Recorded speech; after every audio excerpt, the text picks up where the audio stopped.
उत्तर प्रदेश के संभल जिले के चंदौसी क्षेत्र में नगर पालिका की करीब 6.5 बीघा सरकारी जमीन पर अवैध रूप से बनी रजाए मुस्तफा मस्जिद और 34 मकानों को हटाने की कार्रवाई ने सुर्खियां बटोरी। इस मामले में स्थानीय प्रशासन और मस्जिद कमेटी ने मिलकर कार्रवाई की, जिसमें मस्जिद का एक हिस्सा मस्जिद कमेटी ने स्वयं तोड़ा, जबकि शेष मलबा हटाने के लिए प्रशासन ने बुला बुलडोजर।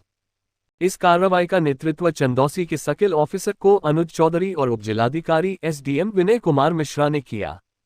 ये कार्रवाई 15 दिन की नोटिस अवधि समाप्त होने के बाद शुरू की गई, जिसमें प्रशासन ने सख्त रुख अपनाते हुए अवैध निर्माण को पूरी तरह हटाने का आदेश दिया।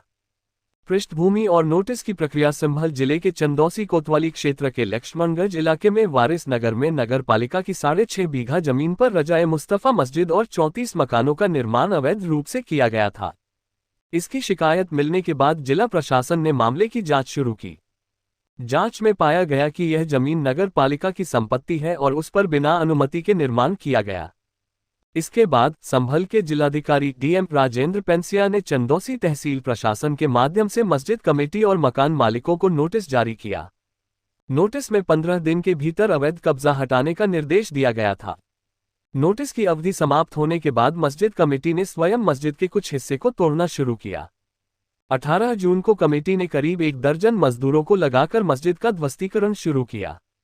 हालांकि ये काम धीमी गति से चल रहा था, जिसके कारण प्रशासन ने हस्तक्षेप किया। शनिवार 21 जून 2025 को प्रशासन ने बुलडोजर और भारी पुलिस बल के साथ कार्रवाई को तेज किया।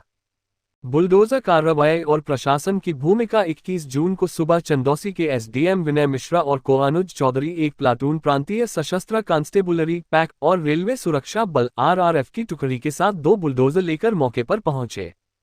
प्रशासन ने मस्जिद कमेटी द्वारा पहले से तोड़े गए हिस्से के मलबे को हटाने का काम शुरू किया। को अनुज चौधरी ने बताया कि मस्जिद कमेटी ने 20-25% ध्वस्तीकरण का काम स्वयं पूरा किया था, लेकिन बाकी मलबा हटाने के लिए जेसीबी और बुलडोजर की जरूरत थी। इस दौरान भारी पुलिस बल तैनात रहा ताकि कानून व्यवस्था की स्थिति नियंत्रण में रहे। प्रशासन ने ये भी स्पष्ट किया कि मस्जिद के अलावा 34 मकानों को भी अवैध घोषित किया गया है और उन पर भी जल्द कार्रवाई की जाएगी। डीएम राजेंद्र पेंसिया ने कहा कि सरकारी जमीन पर किसी भी प्रकार का अवैध अतिक्रमण बर्दाश्त नहीं किया जाएगा। मस्जिद कमेटी का सहयोग। इस कार्रवाई की सबसे खास बात यह रही कि मस्जिद कमेटी ने प्रशासन के साथ सहयोग किया। नोटिस मिलने के बाद कमेटी ने स्वयं मस्जिद को तोड़ने का फैसला लिया ताकि प्रशासनिक बल प्रयोग से बचा जा सके। कमेटी के सदस्यों ने बताया कि मस्जिद अवैध जमीन पर बनी थी, इसलिए उन्होंने शांतिपूर्ण तरीके से इसे हटाने का निर्णय लिया। 18 जून को शुरू हुई इस प्रक्रिया में मजदूरों ने मस्जिद का एक हिस्सा तोड़ा और शनिवार को बुलडोजर की मदद से बाकी हिस्सा ध्वस्त किया गया। स्थानीय लोगों की प्रतिक्रिया। इस कार्रवाई को लेकर स्थानीय लोगों की मिली जुली प्रतिक्रिया रही। कुछ लोगों ने प्रशासन के इस कदम की सराहना की, जबकि कुछ ने इसे एकतरफा कार्रवाई करार दिया।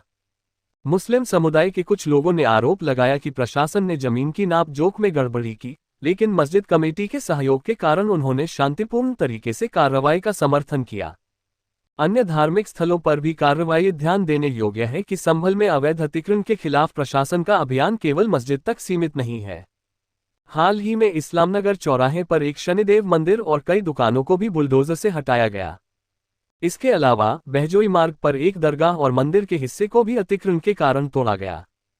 प्रशासन का कहना है कि यह कार्रवाई किसी धर्म के खिलाफ नहीं, बल्कि सरकारी जमीन को अतिक्रमण से मुक्त करने के लिए है। निष्कर्ष संभल में रजाए मुस्तफा मस्जिद और अन्य अवैध निर्माणों पर चली बुलडोजर की कार्रवाई प्रशासन की सख्त नीति और मस्जिद कमेटी के सहयोग का एक उदाहरण है। को अनुज चौधरी और एसडीएम विनय मिश्रा की सक्रियता ने इस कार्रवाई को शांतिपूर्ण और व्यवस्थित बनाया। ये घटना एक बार फिर यह साबित करती है कि सरकारी जमीन पर अवैध कब्जे के खिलाफ प्रशासन का रुख कड़ा है और इस तरह की कार्रवाइयां भविष्य में भी जारी रह सकती हैं।